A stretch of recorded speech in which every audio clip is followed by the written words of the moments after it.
तो जो पहली ट्रिक है टू अचीव सक्सेस, ओके, या फिर स्मार्ट वर्क, जो पहली ट्रिक है वो ये है कि मेक अ वीकली प्लान। जो लोग हफ्ते की बेसिस पर अपनी स्टडीज़ और वर्क प्लान को रीशेड्यूल करते हैं वो ज़िंदगी में बहुत ज़्यादा कामयाब होते हैं। उसकी एक बहुत अहम वजह प्री प्लानिंग भी है, ओके। ये एक शॉर्ट टर्म प्लान है जो हर मुख्तसर वक्त के बाद अपडेट होता रहता है और हर हफ्ते के हफ्ते बनाया जाता है, जिसकी वजह से दिमाग जो है ना वो एक्साइटेड हो जाता है और अगला गोल अचीव करने के लिए, ओके। उसे एनर्जी मिलती है, उसे खुशी होती है, वो रेडी हो जाता है to achieve next goal, okay.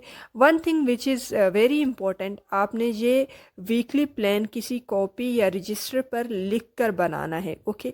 अगर पॉसिबल हो तो आप एक छोटे से चार्ट पे या पीस ऑफ पेपर पे उसे लिख के अपने सामने वाली दीवार पे या फिर अपने दरवाजे पे कहीं पर भी ऐसी जगह पे लगा दें जहां आप उसे रोज़ देख सकें। तो इस तरह से आपका माइंड जो है ना वो एनर्जेटिक होगा, खुशी महसूस करेगा टू डू टास्क, ओके, या फिर डेली टास्क को करने के लिए वो एक्साइटेड होगा।